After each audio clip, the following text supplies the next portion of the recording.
Good morning दोस्तों। आज हम NCERT science biology MCQ class 10 पर्यावरण पारिस्थितिकी एवं जैव विविधता देखने जा रहे हैं।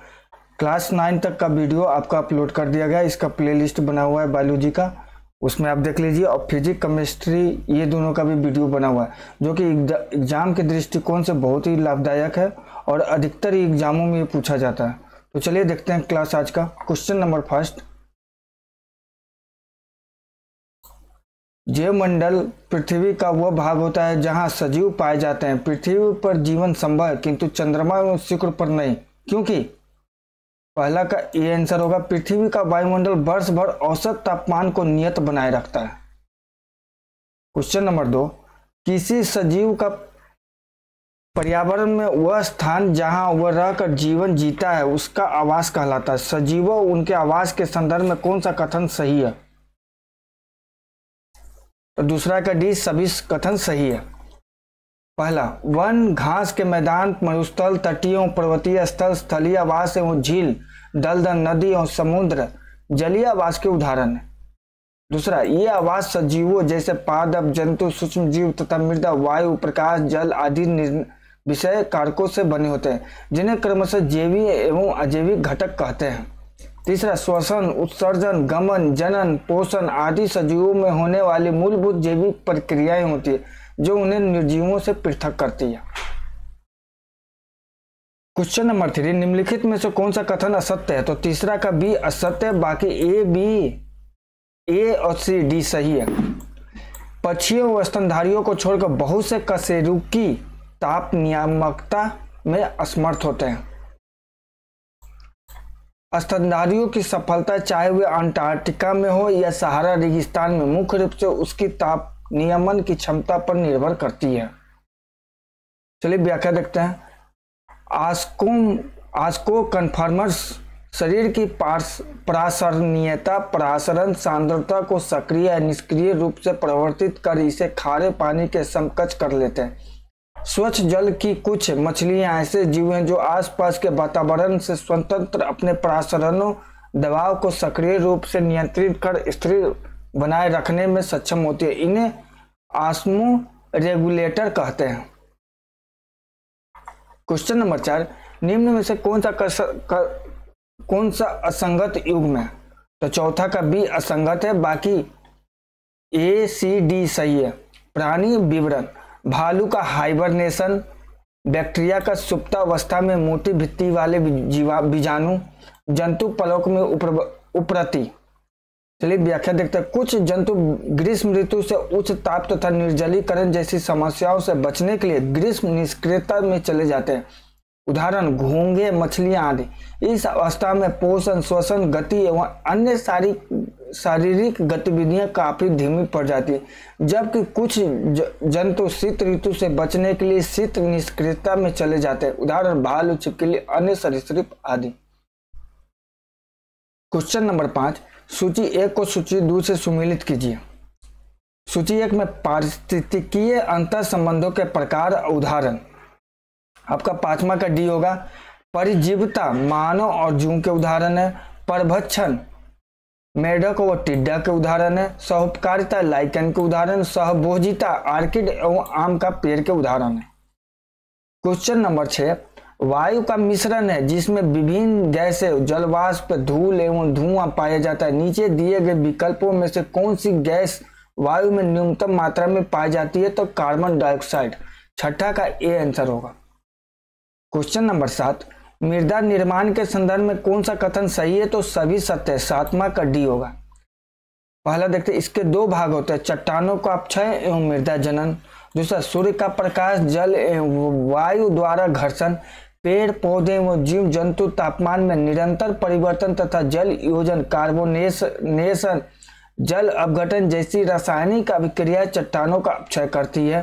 तीसरा, सूक्ष्म जीवों के अपघटन की प्रक्रिया के परिणाम स्वरूप मृदा में मौजूद कार्बनिक पदार्थ ह्यूमस में परिवर्तित हो जाते हैं, जो मृदा को उपजाऊ बनाकर इसकी जल धारण क्षमता, वातन क्षमता और सांद्रता बढ़ाते हैं।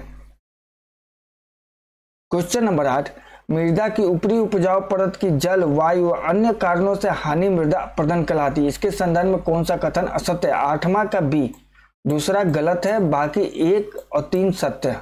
मृदा अपरदन को रोकने में वृक्षारोपण करना एवं जंगलों को कटने से बचाना प्रमुख है।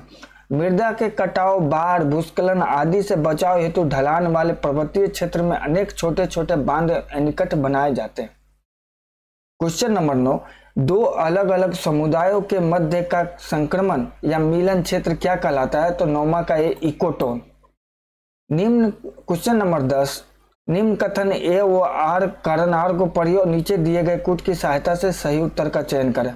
तो 10वां का बी होगा। ए और आर दोनों सही है, परंतु आर ए का सही स्पष्टीकरण नहीं है।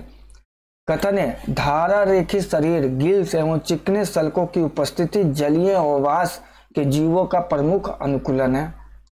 कारण आर, जलीय आवास में मछलियों जैसे जीवों को धारा के प्रवाह के विपरीत तैरना पड़ता है। चलिए व्याख्या देखते हैं। धारा रेखी शरीर, गिल्स एवं चिकने सल्कों की उपस्थिति जलीय आवास के जीवों का प्रमुख अनुकूलन है। जलीय आवास में मछलियों जैसे जीवों को धारा के प्रभाव के विपरीत तैरना पड़ सकता है। इसके लिए उनका शरीर धारा रेखीय होता है। डॉल्फिन और व्हेल जैसे स्तनी जंतुओं में गिल्स के स्थान पर पीठ पर स्थित नासा द्वार अथवा वात छिद्रों द्वारा शोषण होता है। क्वेश्चन नंबर 11, ध्रुवीय क्षेत्रों के संदर्भ में निम्न में से कौन सा कथन असत्य है? तो आपका 11 का सी असत्य है, बाकी ए बी डी सत्य है। पहला, यहाँ प्रमुखतः ध्रुवीय भालू, पेंगुइन, आर्कटिक लोमड़ी, सील, रेनडियर आदि जंतु पाए जाते हैं। बी, यह 6 माह एवं 6 दिन तक रात पाई जाती है। डी, उत्तरी ध्रुव में पाए जाने वाले साइबेरियन सारस जैसे पक्षी शीतकाल में भोजन और प्रजनन के उत्तम अवसरों हेतु लंबी दूरी तय करके घना पश्चिम बिहार भरतपुर तक आते हैं। क्वेश्चन नंबर 12, ध्रुवीय क्षेत्र में पाए जाने वाले प्राणियों में किस प्रकार के अकारकीय अनुकूलन पाए जाते हैं? तो 12 का डी होगा। 1 2 3, सफेद फर का पाया जाना, बेहतरीन घ्राण क्षमता, त्वचा के नीचे वसा की मोटी परत। क्वेश्चन नंबर 13, निम्न में से मरुस्थलीय आवास के जंतुओं के अनुकूलन है? 13 का बी। 1 2 4 6, मूत्र का उत्सर्जन कम होना, पसीना नहीं आना, मल शुष्क होना और बिलकारी और रात्रि चर होना निम्न में से मरुस्थलीय आवास के जंतुओं के अनुकूलन है। क्वेश्चन नंबर 14, सूची 1 को सूची 2 से सुमेलित कीजिए। सूची 1 में आवास है, सूची 2 में पादपों में अनुकूलन। तो आपका 14 का बी हो जाएगा। मरुस्थल, उसके पादपों का अनुकूलन सुविकसित गहरी जड़ें, पत्तियां, शूल में रूपांतरित मोम की बाह्य परत उपस्थित। पर्वतीय क्षेत्र, शंक्वाकार तिरछी शाखाओं में सुई नुमा पत्तियों युक्त वृक्ष। झील, खोखला वायु युक्त तना, फूली हुई या कटी फटी रिबन नुमा पत्तियों युक्त पादप। चलिए व्याख्या देखते हैं। अनुकूलन एक जैव विकास प्रकरण है जिसके अनुसार कोई जीव या पौधे अपने आवास के प्रति सहज एवं समायोजित होता है। मरुस्थलीय समाज आवास में पाए जाने वाले पादपों में सुविकसित गहरी जड़ें, पत्तियां, शूल में रूपांतरित एवं पत्तियों व मांसल तने पर मोम की बाह्य परत उपस्थित होती है। पर्वतीय क्षेत्र में शंक्वाकार तिरछी शाखाओं में सुई नुमा पत्तियों द्वारा युक्त वृक्ष उपस्थित होते हैं। झील जैसे जलीय आवास में खोखला वायु युक्त तना, फूली या कटी फटी रिब नुमा पत्तियों युक्त पादप उपस्थित होते हैं। क्वेश्चन नंबर 15, पहाड़ी तंत्र या पारिस्थितिक तंत्र के लिए निम्न में से कौन सा कथन असत्य है? तो 15 का डी असत्य है, मतलब चौथा गलत है, और 1 2 3 सत्य है। इकोसिस्टम शब्द एजी टेंसले ने दिया था। यह जीवमंडल की संरचनात्मक एवं कार्यात्मक इकाई है। घास का मैदान प्राकृतिक स्थलीय पारितंत्र का उदाहरण है, जबकि खेत कृत्रिम स्थलीय पारितंत्र का उदाहरण है। क्वेश्चन नंबर 16, पारितंत्र के जैविक घटकों के संदर्भ में कौन सा कथन सही नहीं है? तो आपका 16 का डी, इनमें से कोई नहीं, मतलब सभी सही है। शाकाहारी जंतु पारितंत्र में सदैव प्राथमिक उपभोक्ता कहलाते हैं। मांसाहारी जंतु द्वितीयक एवं तृतीयक श्रेणी के उपभोक्ता का हो सकते हैं। तीसरा, जीवाणु एवं कवक मृत्युपजीवी होने के कारण ही अपघटक कहलाते हैं। चौथा, अपघटक पारितंत्र में पोषक तत्वों को मृत जीवों या कार्बनिक पदार्थों से पुनः लौटाते हैं, इसलिए इन्हें परिपर्तवक भी कहते हैं। क्वेश्चन नंबर 17, पारितंत्र में उत्पादकता के संदर्भ में कौन सा कथन सत्य है? तो आपका 17 का सी हो जाएगा 1-2 सत्य। उत्पादकों द्वारा प्रति इकाई क्षेत्र एवं निश्चित समय में उत्पादित कार्बनिक पदार्थ की मात्रा को सकल प्राथमिक उत्पादकता कहते हैं। दूसरा, सभी नीलहरित जीवाणु एवं हरे पादप स्वपोषी होने के कारण उत्पादक कहलाते हैं एवं प्राय एक स्थायी पारितंत्र में इनकी संख्या एवं जैवभार सर्वाधिक होता है। क्वेश्चन नंबर 18, पारितंत्र में जीवों के मध्य भोजन के रूप में ऊर्जा प्रभाव या अंतर संबंध खाद्य श्रृंखला कहलाता है। इसके संदर्भ में असत्य कथन है। 18 का बी, मतलब तीसरा गलत है और पहला दूसरा सही है। खाद्य श्रृंखला में प्रत्येक जीव को पोषक स्तर के द्वारा दर्शाया जाता है। खाद्य श्रृंखला में ऊर्जा का प्रभाव एक दिशीय होता है एवं सर्वोच्च उपभोक्ता को न्यूनतम ऊर्जा प्राप्त होती है। क्वेश्चन नंबर 19, निम्नलिखित कथनों के आधार पर सही कूट का चयन करें। तो आपका 19 का सी हो जाएगा, 1 एवं 2 दोनों सही है। पहला, पारितंत्र में ऊर्जा प्रवाह एक दिशीय एवं लिंड मान के 10% नियमानुसार होता है। अंतक्रमिक रूप से प्रत्येक पोषक स्तर पर 90% ऊर्जा का ह्रास होता है। ऊष्मा गतिकी के नियमानुसार ऊर्जा न तो उत्पन्न की जाती है और न ही नष्ट, केवल इसे एक रूप से दूसरे रूप में रूपांतरित किया जा सकता है। क्वेश्चन नंबर 20, पारिस्थितिकी पिरामिडों के संदर्भ में असत्य कथन की पहचान कीजिए। 20 का बी, मतलब दूसरा गलत है, पहला और तीसरा सही है। संख्या के पिरामिड में प्राय बढ़ते हुए पोषक स्तर के साथ जीव संख्या में कमी आती है, किंतु वृक्ष का पिरामिड इसका अपवाद है। ऊर्जा के एक दिशीय प्रभाव लिंड मान के नियमानुसार ऊर्जा का पिरामिड सदैव सीधा होता है। क्वेश्चन नंबर 21, वायुमंडल में सर्वाधिक मात्रा में उपस्थित नाइट्रोजन का पारितंत्र में अजैविक एवं जैविक घटकों के मध्य चक्रण नाइट्रोजन चक्र कहलाता है। इसके संदर्भ में असत्य कथन कौन सा है? 21 का बी, मतलब तीसरा गलत है, आपका पहला दूसरा सही है। पादप नाइट्रोजन को मृदा में से इसके विलय रूप में नाइट्रेट के रूप में ग्रहण करते हैं। स्वतंत्र वायुमंडलीय नाइट्रोजन का इसके यौगिक में परिवर्तित होना नाइट्रोजन स्थिरीकरण कहलाता है, जो कि अजैविक रूप से आकाशीय बिजली के चमकने से नाइट्रोजन एवं ऑक्सीजन संयोजन द्वारा होता है। क्वेश्चन नंबर 22, सूची 1 को सूची 2 से सुमेलित कीजिए। सूची 1 जीवाणु, सूची 1 2 संबंधित प्रक्रिया। 22 का डी होगा। सूची 1 में जीवाणु संबंधित प्रक्रिया, राइजोबियम जैविक नाइट्रोजन स्थिरीकरण, नाइट्रोबैक्टर नाइट्रीकरण, बेसिलस बुल्गेरिस अमोनीकरण, थायोबैसिलस डिनाइट्रिफिकेंस जैविक नाइट्रोजन स्थिरीकरण, विनाइट्रीकरण, थायोबैसिलस डिनाइट्रिफिकेंस विनाइट्रीकरण प्रक्रिया। क्वेश्चन नंबर 23, कार्बन चक्र पारितंत्र का सबसे महत्वपूर्ण गैसीय चक्र है। इसके संदर्भ में निम्न में से कौन सा कथन सत्य है? तो आपका डी ऑल सत्य है, सभी सत्य है। एक, कार्बन चक्र मुख्यतः CO2 का बना होता है, कार्बन डाइऑक्साइड का बना होता है, जिसके वायुमंडल में स्रोत लकड़ी एवं जीवाश्म ईंधन का दहन, श्वसन, अपघटन आदि है। CO2 प्रकाश संश्लेषण द्वारा भोजन के रूप में पादपों में संचित होती है एवं खाद्य श्रृंखला के द्वारा पारितंत्र के अन्य जीवों में इसका प्रभाव होता है। महासागर CO2 के सबसे बड़े संग्राहक होते हैं एवं यहाँ जल में विलयशील CO2 मोलस्क जीवों के कवच का निर्माण करती है। क्वेश्चन नंबर 24, निम्न कथन ए व आर को पढ़िए और नीचे दिए गए कूट की सहायता से सही उत्तर का चयन करें। तो 24 का बी होगा। ए और आर दोनों सही है, परंतु आर ए का सही स्पष्टीकरण नहीं है। कथन है, वायुमंडल में ऑक्सीजन का एकमात्र स्रोत प्रकाश संश्लेषण अभिक्रिया होती है, जबकि दहन एवं श्वसन इसके अपव्यय प्रक्रम है। कारण आर, ऑक्सीजन चक्र कार्बन चक्र से अंतर संबंधित होता है। चलिए व्याख्या देखते हैं। वायुमंडल में ऑक्सीजन का एकमात्र स्रोत प्रकाश संश्लेषण अभिक्रिया होती है, जबकि दहन व श्वसन इसके उपव्यय प्रक्रम है। वायुमंडल में स्वतंत्र O2 की मात्रा लगभग 21% होती है। ऑक्सीजन चक्र कार्बन चक्र से अंतर संबंधित होता है, क्योंकि कोयला, पेट्रोलियम पदार्थों आदि जीवाश्म ईंधन के दहन में भी वायुमंडल की ऑक्सीजन व्यय होती है और कार्बन डाइऑक्साइड बनती है, जिसका उपयोग पादपों द्वारा प्रकाश संश्लेषण की प्रक्रिया में भोज्य पदार्थों के निर्माण में कर लिया जाता है। इस क्रिया में ऑक्सीजन बनती है जो वायुमंडल में पुनः मुक्त कर दी जाती है।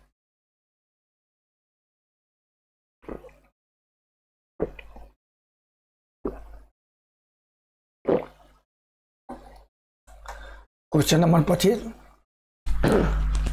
पर्यावरण में अजैविक और जैविक घटकों के मध्य जल का चक्रण जल चक्र कहलाता है। इसके संदर्भ में निम्न में से कौन सा कथन सही है? तो 25 का आपका सी सही है। कथन 2 के अतिरिक्त सभी सही है, मतलब आपका दूसरा गलत है और 1 और 3 सही है।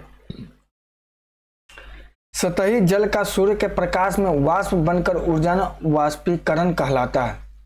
महासागरों से वाष्पीकृत जल वर्षा, हिमपात, ओलावृष्टि आदि के द्वारा सतह पर पहुंचता है तथा यहाँ से यह नदियों द्वारा पुनः महासागरों तक पहुंचता है। चलिए व्याख्या देखते हैं। यह पृथ्वी पर उपलब्ध जल के एक रूप से दूसरे रूप में परिवर्तित होने पर और एक स्रोत से दूसरे स्रोत या एक स्थान से दूसरे स्थान की गति करने की चक्रीय प्रक्रिया है। महासागर, नदियों तथा अन्य सतही स्रोतों का जल सूर्य के प्रकाश में ताप द्वारा वाष्प बनता है। यह जल वाष्प गैसीय अवस्था वायुमंडल में ऊपर उठकर ठंडी हो जाती है और फिर संघनित होकर बादल बनती है।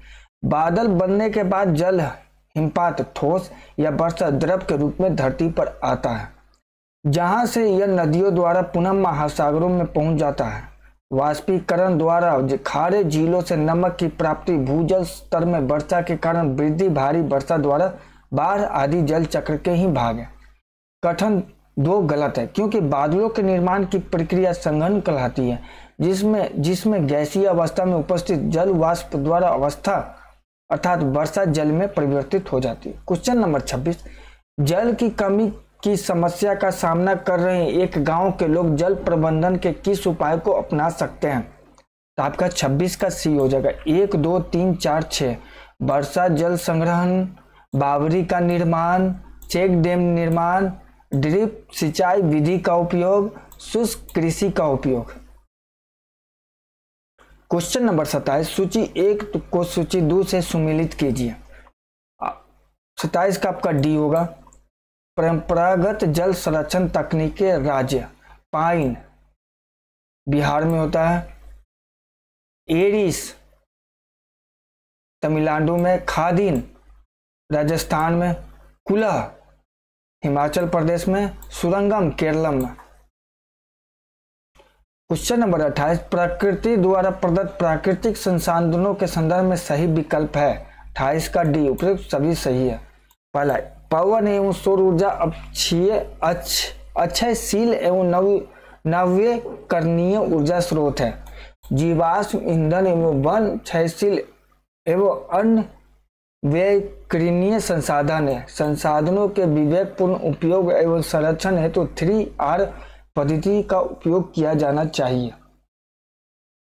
क्वेश्चन नंबर 29, जैव विविधता के संदर्भ में भारत में जंतु जातियों की संख्या का घटता क्रम अनुक्रम क्या होगा? 29 का सी, मत्स्य, पक्षी, सरीसृप, उभयचर। 29 का क्वेश्चन नंबर 29, जैव विविधता के संदर्भ में भारत में जंतु जातियों की संख्या का घटता अनुक्रम क्या होगा? मत्स्य, पक्षी, सरीसृप, उभयचर। क्वेश्चन नंबर 30, जैव विविधता के संदर्भ में निम्न में से कौन सा कथन असत्य है? तो 30 का ए, मतलब दूसरा गलत है, पहला तीसरा सही है। एडवर्ड ओ विल्सन को जैव विविधता का जनक कहते हैं। तीसरा, विश्व में सर्वाधिक जैव विविधता कीटों में पाई जाती है। क्वेश्चन नंबर 31, पृथ्वी पर जैव विविधता की उच्च संख्या भूमध्य रेखा के निकट पाई जाती है, न कि ध्रुवों के निकट, क्योंकि 31 का डी होगा उपयुक्त सभी। पहला, उष्णकटिबंधीय क्षेत्रों में उच्च शीतोष्ण प्रदेशों की तुलना में अधिक स्थायी वातावरण पाया जाता है। बी, शीतोष्ण प्रदेशों में हिमनंदन पाया जाता है। सी, उष्णकटिबंधीय क्षेत्रों के समुदाय अधिक पुराने एवं गर्म तापमान तथा नमी युक्त होते हैं। क्वेश्चन नंबर 32, निम्न में से जैव विविधता के संदर्भ में कौन सा कथन असत्य है?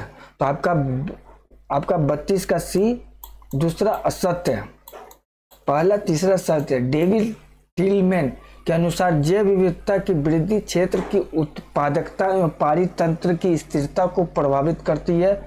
तीसरा, ऑस्ट्रेलियन भेड़ या थाईलेसीन, मॉरिशस डोडो, कैस्पियन बाघ एवं अफ्रीकन जेब्रा आयुसिन की लाल डाटा पुस्तक में विलुप्त जातियों के उदाहरण है। क्वेश्चन नंबर 33, जैव विविधता की क्षति का सबसे प्रमुख कारण क्या है? आवासीय क्षति एवं विखंडन। क्वेश्चन नंबर 34, निम्न कथन ए व आर को पढ़िए और नीचे दिए गए कूट की सहायता से सही उत्तर का चयन करें। तो 34 का डी होगा, एक गलत है किंतु आर सही है। तो चलिए इसकी व्याख्या देखते हैं। अलेक्जेंडर वॉन हम्बोल्ट नामक जर्मनी के प्रसिद्ध प्रकृतिविद व भूगोल शास्त्री ने दक्षिण अमेरिका के वनों में काफी समय तक अध्ययन किया। वो शोध के पश्चात यह बताया कि किसी भी दिए गए क्षेत्र की जातीय समृद्धि अन्वेषण क्षेत्र के साथ केवल एक सीमा तक ही बढ़ सकती है। इनके अनुसार एक निश्चित क्षेत्र एवं जातीय समृद्धि के मध्य संबंध एक आयताकार अति पर वलय के रूप में परिलक्षित होता है। लघु गणकीय पैमाने पर यह संबंध एक सीधी रेखा के रूप में दर्शाया जाता है, जिसका समीकरण निम्नलिखित है। यह समीकरण है, इसका देख लीजिए।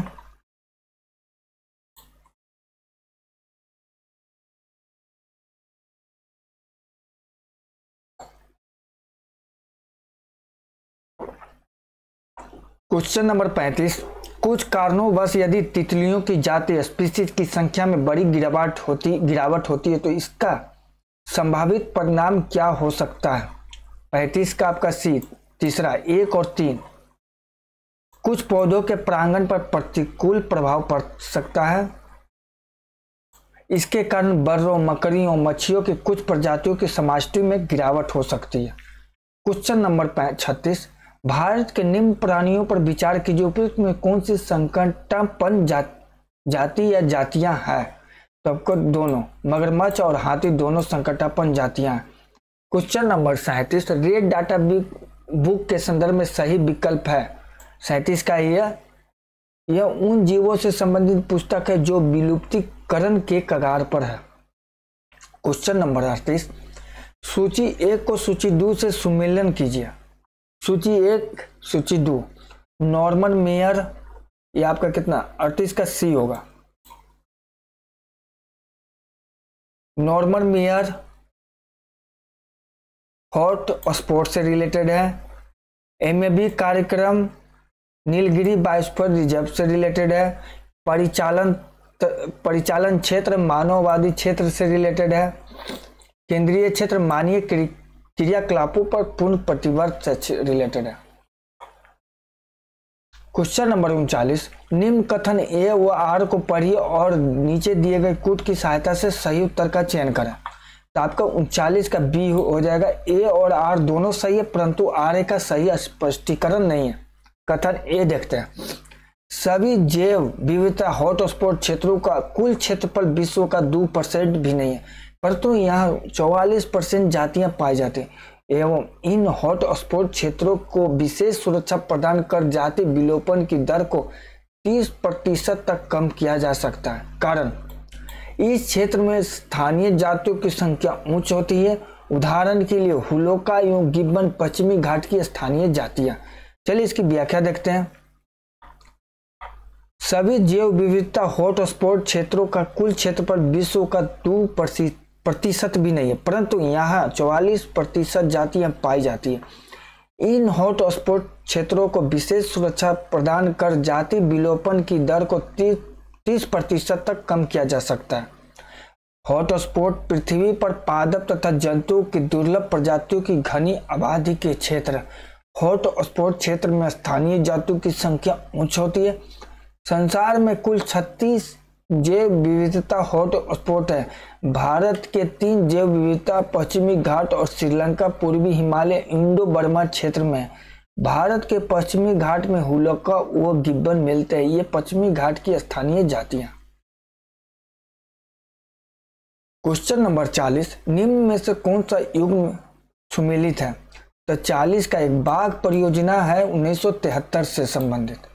चलिए, बाघ परियोजना 1 अप्रैल 1973 को विश्व वन्य जीव कोष तथा प्रकृति और प्राकृतिक संसाधनों के संरक्षण के लिए अंतर्राष्ट्रीय संघ IUCN की सहायता से प्रारंभ की गई थी। हाथी आरक्षित क्षेत्र परियोजना वर्ष 1992 में जंगली हाथियों की रक्षा के लिए प्रारंभ की गई। रामसर वेटलैंड संगोष्ठी वर्ष 1971 में ईरान के रामसर तट पर की गई, जिसे रामसर कन्वेंशन भी कहा जाता है।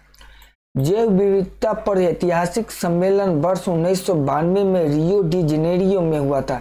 इसके अंतर्गत जैव विविधता संरक्षण के लिए उचित उपाय किए जाने का निर्णय किया गया। तो दोस्तों, कुछ लेसन 11 पर्यावरणीय प्रदूषण का कल करते हैं। तो आप चैनल को ज़्यादा से ज़्यादा शेयर करिए और सब्सक्राइब करिए, और भी कंटेंट अपलोड किया जाएगा। तो थैंक यू।